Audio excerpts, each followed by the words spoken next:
জানো দাদু, উনি না তোমার সব লেখা পড়েছেন, এমনকি তোমার লেটেস্ট রোদ্রে আবৃত বেদনা সেটাও উনি পড়েছেন। শুধু পড়েছে? কি বলছেন আপনি? আপনার সমস্ত কবিতা ওর মুখস্থ। আর ওই যে সেটা কি শোনাচ্ছিল বলতো? ওই যে পোর্শনটা তোর খুব ভালো লাগে, আর বল না। তাই নাকি? বলো তো। আমার তো আপনার ওই স্ট্যান্ডটা খুব ভালো লাগে। কোনটা? সূর্য দগ্ধ চেতনার অভিশপ্ত ব্যথার আড়ালে বিদীর্ণ হৃদয়ে পায় অমৃত আনন্দের স্বাদ। আলোর মহিমা যত নিষ্প্রদীপ আধারে হারালে অন্ধ আঁখি খুঁজে ফেরে কোথা আছে পূর্ণিমা চাঁদ। বেদনায় আছে সুখ, তৃপ্তি আর আনন্দ আছে, দুঃখ ব্যথা প্রিয়তায় চিরদিনই মানুষের কাছে। যতদিন সভ্যতা আছে কবিতার মৃত্যু নেই। ভেবেছিলাম আমরা বুঝি শেষ হয়ে গেছি, কিন্তু না, দেখছি কারো না কারোর মনে আমরা আজও বেঁচে আছি। হ্যাঁ হ্যাঁ, চলো ভাইয়া, এত নতুন কবিতা লিখেছি, তোমার নিশ্চয়ই ভালো লাগে। এসো, শুনবে এসো।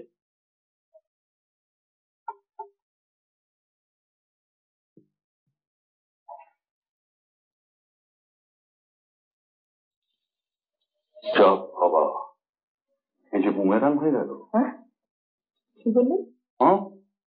প্রশান্ত বাবু বাংলা সাহিত্য খুব ভালোবাসেন না? হ্যাঁ, তাই তো প্রমাণ করে দিয়ে গেল। সেদিন কথা দিতে পারো এলেন না? আসছেন আমাকে তো ওই রাস্তায় আটকে গেলাম। কেন প্রশান্ত আসেন? হ্যাঁ, তারা এসেছিলেন। বসুন না। হ্যাঁ, ওই তো শুনলাম যে রাস্তায় একটি ছেলে নাকি গাড়ি চাপা পড়েছিল, তা তাকে নিয়ে আপনার হাসপাতালে দৌড়বার কি ছিল? না, আমার অবশ্য দৌড়বার কিছু ছিল না, তবে একটা ছেলেকে দেখলাম যে রক্তাক্ত অবস্থায় রাস্তার মাঝখানে ছটফট করছে। ভাবছিলাম যে ছেলেটা বাঁচবে কি মরবে, এই ভাবতে ভাবতেই শেষ পর্যন্ত হাসপাতালে পৌঁছে গেলাম। তা বাঁচতো না মারা গেল? না, বাঁচলো, কিন্তু আমার হাতে এলে আমি ওকে ঠিক মেরে ফেলতাম। তার মানে এই আবার কি কথা? খুব স্পষ্ট সত্যি কথা। দুটো হাত গেছে, একটা পা গেছে, দুটো রিপ গেছে। গরিব, খেটে খাওয়া ছেলে, এইভাবে ওকে বাঁচিয়ে রেখে কষ্ট করার কোনো মানে হয়? তাই বলে আপনার হাতে থাকলে আপনি ওকে খুন করতেন? বরং বলুন যে ওকে আমি আজীবন চরম যন্ত্রণার হাত থেকে মুক্তি দিতাম। আপনি খুন কেন বলছেন? কি দেখছেন? এসব ব্যাপারে আমার কনসিয়াস খুব ক্লিয়ার। অদ্ভুত বুদ্ধি আপনার। সেইটা মনে হওয়াই খুব স্বাভাবিক। কি জানেন, আমার যুক্তি ঠিক সব সময় সবার সঙ্গে মেলে না। ঠিক আছে, এখন চট করে আর এক কাপ গরম কফি পাওয়া যাবে? কি ভাবছেন কি? না, কিছু না, আপনি বসুন, আমি আসছি। তাহলে মেসোমশাই কি ঠিক করলেন? প্রশান্ত কি শেষ পর্যন্ত সোনার মেডেল গলায় ঝুলিয়ে 2 টাকা ভিজিটে নারী টেপা ডাক্তার হবে? না না না, তা কেন? বিলেতটা ঘুরে আসুক, বিলেতি জায়গা যেখানেই যাক কর্তা বাবু, দাদাবাবু বিয়েটা আগে সেরে। হ্যাঁ, আমারও তাই ইচ্ছে, বিলেত যাবার আগেই বিয়েটা সেরে দিই। বিয়ে নিয়ে কেন শুধু শুধু মাথা ঘামাচ্ছ বাবা? তোমাকে তো আমি বলেছি, বিলেত যদি যেতেই হয় সুধীর আর আমি একসঙ্গে যাব। তা তো যাবে, তোমরা হচ্ছ মানিক জোর, কবে আর সঙ্গ ছাড়া হয়েছে। তা যেখানেই যাও বাবু, বিয়েটা তোমাদের করে যেতে হবে। তোমার সন্ধানে জমজ কোনো পাত্রী আছে না? হ্যাঁ, বাজে কথা ছাড় বাবা, সুধীর না গেলে আমি কিন্তু সত্যি বিলেত যাবো না। প্রশান্ত, আমি তো তোমাকে একবারও বলিনি তোমার একা যেতে হবে, সুধীরও যাবে তোমার সঙ্গে। আচ্ছা মেসোমশাই, আপনিও কি ওর সঙ্গে খেপে উঠলেন? আপনার অসুস্থ শরীর, এখন সব সময় একজনের আপনার সঙ্গে থাকা উচিত। আপনি ওকে একে পাঠানোর ব্যবস্থা করুন তো। তা নয় হলো, কিন্তু ওর বিয়ের ব্যাপারটা, ওটা কোনো প্রবলেম নয় মেসোমশাই, ওটা আমার উপর ছেড়ে দিন তো, আমি দেখছি। তুই কি দেখবি? দেখবো তো আমি, যাতে তোর বিয়েটা তাড়াতাড়ি হয়। তোর এই নতুন উপন্যাসটা পড়লাম চন্দ্রা। আচ্ছা, ট্র্যাজেডির দিকে তোর এত ঝোঁক কেন? জীবনের দুঃখ কষ্ট তো লেগেই আছে, নতুন করে তাকে আবার জাগিয়ে তোলবার কি দরকার? Because our sweetest songs are those that tell of saddest thoughts.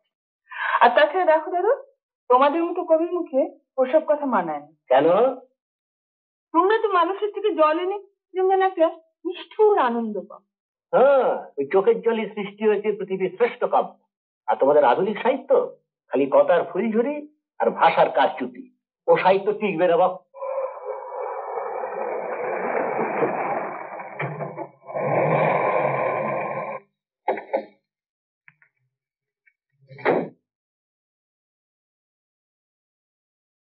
Chandra, প্রশান্ত এসেছে রে, তাই নাকি?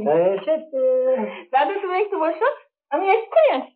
না না না, তোমাকে এক্ষুনি এই বুড়োর কাছে আসতে হবে না, তুমি অনেকক্ষণ এখানে থাকো। যাও, তোমার খুব হিংসা হচ্ছে। হচ্ছে ভাই কি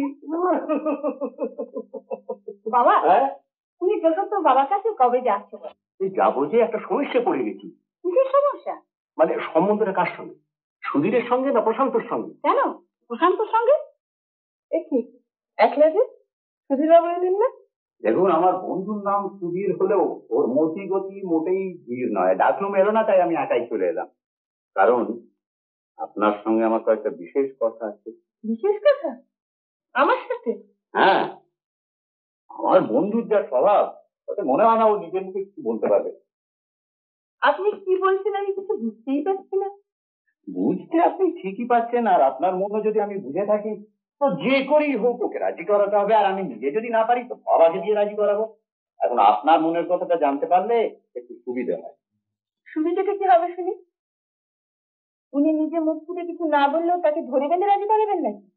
আর দরকার হলে আপনার বাবারও সাহায্য নেবেন, তাই বলতে চাইছেন তো? না না, ঠিক তা নয়, আপনি আমাকে ভুল বুঝবেন না। দেখুন, বাইরে থেকে সুধীরকে যেরকম হাসি খুশি মনে হয়, মনে মনে ও কিন্তু ভীষণ ডিট্যাচ, কোনো বন্ধনেই জড়াতে চায় না। তাই এইভাবে চেষ্টা করতে হবে। আপনার বন্ধুরা তো ডিটাচ স্বভাব জেনেও আপনি এত উঠে পড়ে লেগেছেন কেন? তবে সুধীরও বেশ ভালোভাবে পাশ করেছে, তাছাড়া ম্যানলি চেহারা, কি স্মার্ট। তুমি থামো, নিজে কাব্য করে বাস্তব বুদ্ধি হারিয়েছে। পাত্র হিসেবে কি করে তুমি সুধীরের নাম করলে? কেন? আমার তো মনে হয় চন্দ্রা সুধীর কি পছন্দ করে বেশি। সে কথা তুমি জোর করে বলতে পারো না। তা বেশি কি, প্রশান্তকেও চন্দ্রা যথেষ্ট পছন্দ। আর তাছাড়া বাপেরও একটিমাত্র ছেলে, মেয়েও নেই, এমনকি শাশুড়িও নেই। এমন ঘরে যে মেয়ে যাবে সে তো সুখেই থাকবে। হ্যাঁ, তা অবশ্য ঠিকই। আর ছেলে হিসেবে প্রশান্ত দেখি রত্ন। আর তাছাড়া তুমি সুধীরকেও ফেলে দিতে পারো না। আমার মনে হয় এ ব্যাপারে চন্দ্রার পছন্দের উপর আমাদের নির্ভর করা উচিত। আমি চাই আপনি আমাদের বাড়িতে আসুন। কি চাই, আপনি না আপনার বন্ধু? সুধীর তো চাই, আমিও চাই। আপনাদের বাড়ি আর আপনার বন্ধুর বাড়ি এক নাকি? একের চেয়েও বেশি। একটা ব্যাপারে আমি কিন্তু আপনাকে নিশ্চিন্ত করতে পারি যে আপনি অযোগ্য লোকের হাতে পড়বেন না। আউটওয়ার্ডলি সুধীরকে যাই মনে হোক না কেন, বিশ্বাস করুন ওর মতো মানুষ হয় না। দুধ দুধ তা হয় না, বিয়েটা করা আমার পক্ষে একেবারেই সম্ভব না। আর তোকে এসব ব্যাপার নিয়ে আমার হয়ে চন্দ্রানীর কাছে অ্যাডভোকেসি করতে কে বলেছিল? হ্যাঁ, তোর ভালোর জন্য যা প্রয়োজন তা করার অধিকার আমার নিশ্চয়ই আছে। তা নিশ্চয়ই আছে, কিন্তু চন্দ্রানীতির মতো বড় লোকদের দিয়ে আমাকে অপমান করার অধিকার তোমার নিশ্চয়ই নেই। অপমান? কিসের অপমান? তুই ওকে পছন্দ করিস, ও তোকে পছন্দ করে, এই বিয়েতে বাধাটা কোথায়? বাবা আমার ভাগ্য বন্ধু, আমার ভাগ্য। সারা জন্মাবার সঙ্গে সঙ্গেই বিধাতার আমার মা পুরুষকে আমাকে গলা টিপে একদম রাস্তায় বার করে দিচ্ছে। তুই তো সব জানিস প্রশান্ত। এসব কথা কি তুই কোনোদিন ভুলবি? না, আমি কোনোদিনই ভুলতে পারবো না। আমি এক মুহূর্তের জন্য ভুলতে পারবো না যে আমার স্কুল মাস্টার বাবা দিনে রাতে 6টা করে টিউশনি করে আমাদের সুখে রাখবার জন্য তিনি নিজেই পড়লেন চরম অসুখ। দিনের পর দিন বিনা চিকিৎসায় বিনা পরিস্থিতিতে আমি তাকে তিলে তিলে মরে যেতে দিয়েছি। তারপর ব্যাস 1 বছরের মধ্যে মাও গেলেন কেটে। খাওয়ার ব্যবস্থা নেই, পড়াশোনা করার অবস্থা নেই, বন্ধু তো পেটের জ্বালা সহ্য করতে না পারে কোথায় যে তলিয়ে গেল সারা, আজও তার কোনো হদিশ করতে পারি না। আর তুই বলছিস আমাকে বিয়ে করতে? কেন নতুন এসব কথা তুলছিস? তুই আমাকে বলতে বাধ্য করছিস। তুই জানিস না কেন আমার দাদা অদিত দত্ত আজ মাথা খারাপ হয়ে লুনাটিক অ্যাসাইলামে পড়ে আছে? তুই জানিস না কিটা অপরাধ? বড় লোকের মেয়ে মৈত্রেয়ী মিত্রকে ভুল করে ভালোবেসেছিল। এমএতে ফার্স্ট ক্লাস ফার্স্ট হওয়া সত্ত্বেও মৈত্রেয়ী মিত্র তার বাবা গরিবের ঘোড়ারও বলে চাবুক মেলে দাদাকে বাড়ি থেকে বের করে দিয়েছিল। তুই কি চাস সেই ঘটনা রিপিটেশন হোক? সেই দুরন্ত দুর্দান্ত ছেলে আজ এই সুধীর দত্ত, বুঝলেন ম্যাডাম? ইনফ্যাক্ট বাবা মারা যাওয়ার পর 10 থেকে 12 এই পুরো বছর কদিন যে দুবেলা পেট করে খেতে পেয়েছি সেটা কিন্তু হাতে গুনে বলা যেতে পারে। তবে সবচেয়ে যেটা বেশি খেয়েছি সেটা কি জানেন? বলুন তো কি? সেটা হলো মার। মন দুটো অসহ্য খিদের জ্বালা সহ্য করতে না পেরে মানুষের আদিম ক্ষুধার খোরাক হয়ে সমাজের কোন অতল তলে যে তলিয়ে গেল, কোনো খোঁজই করতে পারলাম না। গোকুল পাড়ার নামজাদা গুন্ডা, চোর, বদমায়েশ, ওই বয়সেই আমি ওর দলে ফিরেছিলাম। ভিক্ষে ছুতো করে বাড়ি বাড়ি ঘুরে গোকুলকে আমি সব খবরে খবর দিতাম, আর গোকুল চুরি করত। হ্যাঁ, একবার হ্যাঁ হ্যাঁ ঠিক চিনতে পারছি। আপনার কোনো ভুল হচ্ছে না? না না না, এই দিদি লিস্টের নাম করে বাড়িতে ঢুকে সব সম্মান জেনে গেছে। ঠিক আছে, এই কে তোকে পাঠিয়েছিল বল? না না কাকে চিনি না স্যার। আর একটি কথা না, তবে ওদের তোকে লাগাবে নিয়ে যাও, আর এখানে থাক। আচ্ছা, আপনি আজকে যান, কাল সন্ধ্যের পর দেখা করবেন। নমস্কার। গোকুলই তোকে খবর নিতে পাঠিয়েছিল তো? আমি তো চিনি না, আমি হিন্দি সেন্টারে বিল করতে এবারে ভিক্ষে করতে গিয়েছিলেন, এবারে চালাটা কিরকম লাগছে? ব্যাপার কি হয়েছে? আমি অজিত দত্ত, এর দাদা। আইটি আপনার একটি পাক্কা চোর হয়েছে। চোর? হ্যাঁ, একটা বাড়ি থেকে 10,000 টাকার গহনা চুরি হয়েছে। আপনার ভাই তার মধ্যে ইনভলভ, ও তার নিটা করেছে। পুলিশ তোকে কি শাস্তি দেবে? তার আগে আমি তোকে আপনি জানেন না, আমার বাবা ছেড়ে দিন, আপনি ছেড়ে দিন, তবু তার কাছে মাথা হেট করেনি। আর তুমি তার ছেলে হয়ে তার মুখ পড়াচ্ছিস।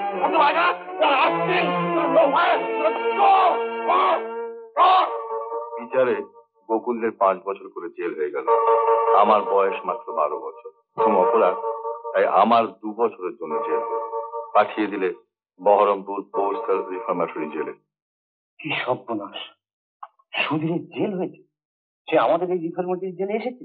আগে হ্যাঁ, আপনি এখানে আছেন জেনে আমি চলে এলাম। যদি দাঁড়া কীর্তি ব্যাস, এদিকে শোনো, এই স্লিপটা নিয়ে যাও। আর আজকে যে আসামি ছেলেরা এসছে তার মধ্যে থেকে সুধীর বলে ছেলেটিকে ডেকে নিয়ে এসে তোমার কাছে। আসামিদের মধ্যে সুধীর দাদা বাবু? তার মানে তোমায় বুঝতে হবে না, তুমি তাড়াতাড়ি গিয়ে ডেকে নিয়ে এসে না। যাও। আশ্চর্য, সুধীরের মতন একটা ব্রিলিয়ান্ট ইন্টেলিজেন্ট ছেলে কি করে এরকম হয়ে গেল? আপনি 2 বছর আগে পাড়া ছেড়ে চলে এলেন, তারপরে বাবা মারা গেলেন, আর আমি সংসার চালাতে কলেজে পড়িয়ে 3টে টিউশনি করে সুধীরের দিকে আর ঠিক নজর দিয়ে উঠতে পারেনি। এসো সুধীর, এসো। তুমি একটু দাঁড়াও, আমি আসছি। এই যে সুধীর, এসো এসো এসো, আমার কাছে এসো এসো।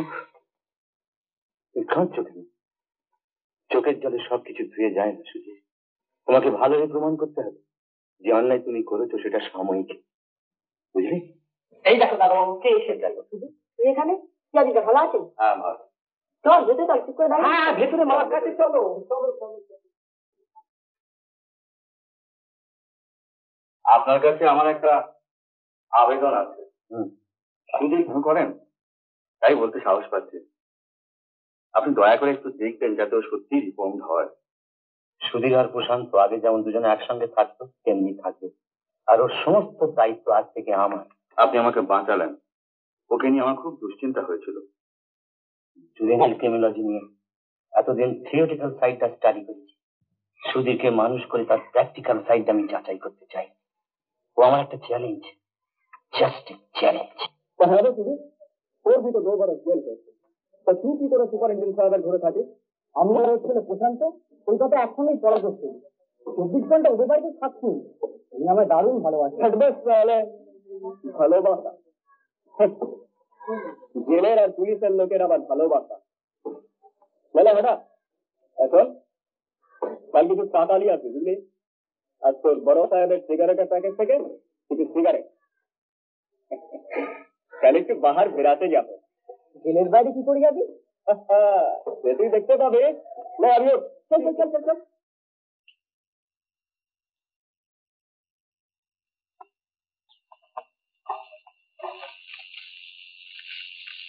হ্যাঁ বাবু, ঠিক আছে, তাহলে অনেক রাত হয়ে যাবে। বাবা ভেতরটা কি আছে আবার দেখে আসি।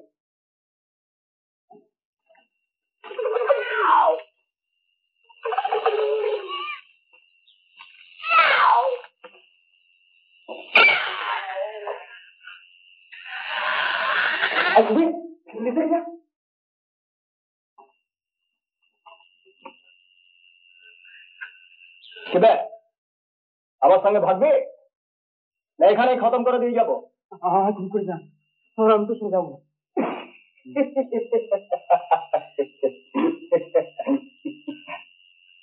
এই তো নরক কামাতি দল, হ্যাঁ?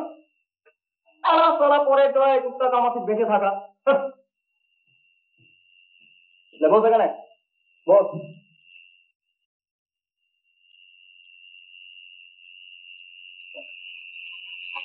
রোটি খা।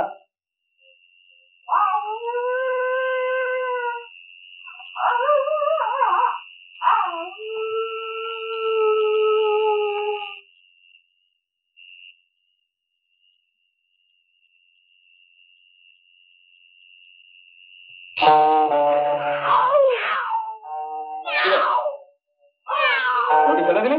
আমি যাবো না, তোকে যাবো না। আমাকে ছেড়ে দে তুমি।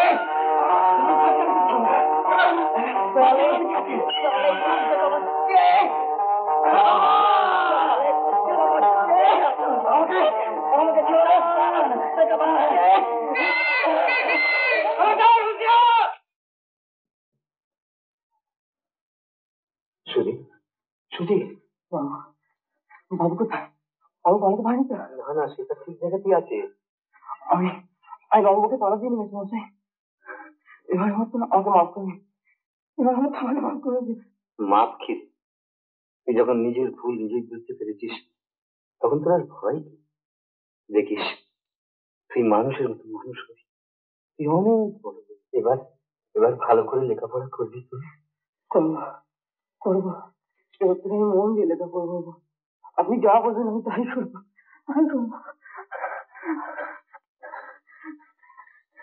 সেই থেকে প্রশান্ত কায়া আর আমি তার ছায়া। ছায়া যেমন চোখে দেখা যায়, ধরা যায় না, আমিও তেমনি ধরা ছোঁয়ার বাইরে। ছায়ার তো কোনো অস্তিত্বই নেই আপনার? আমারও ঠিক তাই, প্রশান্ত ছাড়া আমার কোনো অস্তিত্বই নেই। যাক ও কথা, ও বেচারাকে এত কষ্ট দিচ্ছেন কেন? মেসমশাই চান বিলেত যাবার আগে ও বিয়েটা করে যান। তা আপনি হ্যাঁ কি না যারা একটা কিছু বলুন। কি হলো? তা আপনি কি চান যে ও বিলেতে কি আপনার কথা ভেবে ভেবে পরীক্ষা ফেল করুক? হ্যাঁ, প্রশান্ত বাবুর সঙ্গে আপনার কোনো কথা হয়নি? কি বিষয়?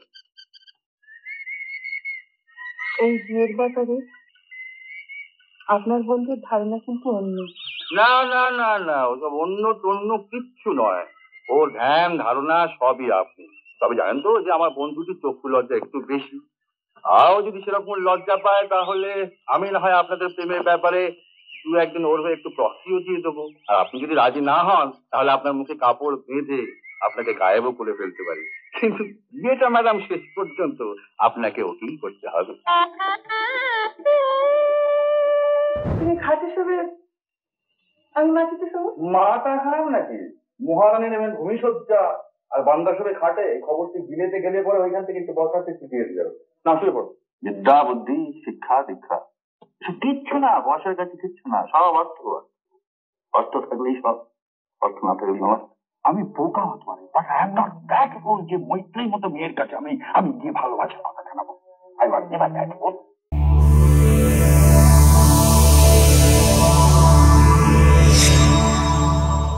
উত্তম কুমারের সেরা সিনেমা দেখতে হলে ডাউনলোড করুন ক্লিক অ্যাপ।